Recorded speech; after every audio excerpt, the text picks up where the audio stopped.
doesn't feel like the time it is right now, but it is. It's 11:30 p.m. That's 8:30 p.m. Pacific, which seems to be about the time zone I live on these days. I'm up here just leaving Megan's place. When she got back from New York last week, we went to start her car and ticked, not even anything, nothing. No ticks, no lights, we got nothing.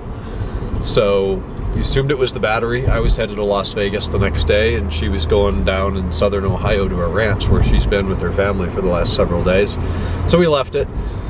So we got back today. I went over to AutoZone, picked up a battery, and installed that, and it came right back to life. The one that was in there was 590 cold cranking amps, and it was produced in February of 2012. So it's been 5.5 years, and that's about all you can expect out of a battery. I don't know how they go that long. And we've talked about this before. Some of you guys have had batteries for like 7, 8, 10 years. I don't get it. Maybe I'm mean to them, putting the key in position 1 and listening to music for a few minutes here and there. But to me, it's a 2 to 3 year replaceable item. So unfortunately, they seem to have gotten quite expensive.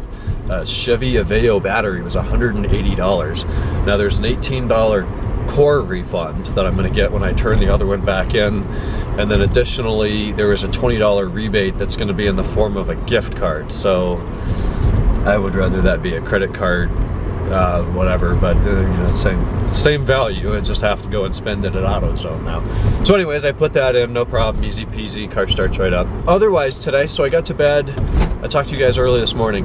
I got in bed at like, oh dear, 5:50. I hope these other people see. 5:50, and it was about 6:30 to 6:40 before I actually fell asleep. Hey, Rudolf. Yo. This is a pretty urban area for there to be just deer out in the middle of the road.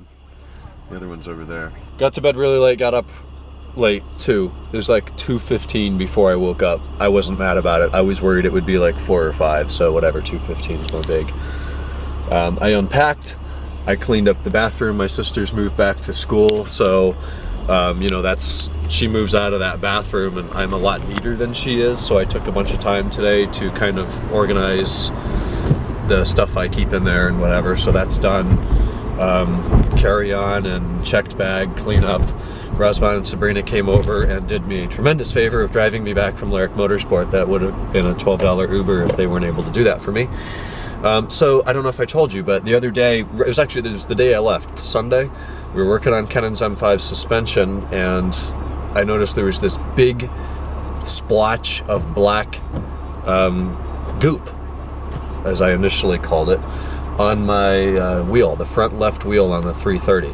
So I thought, what the hell is that? Did I drive through some tar or something? And I put my finger on it, expecting it to be really sticky and a pain in the ass to get off, and it was just total grease. It came right off on my finger. So I thought, that's not good. A bunch of grease on here, something's blown. So I crawl under the car and look at it, and it's the CV, the axle, where the boot meets the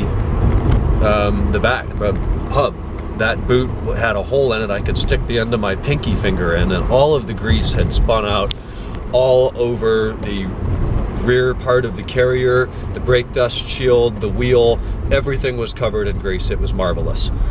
So I thought, boy, you know, that thing's not very old. So I went to my spreadsheet and determined that that axle has 3,900 miles on it, and it was installed in December of 2016.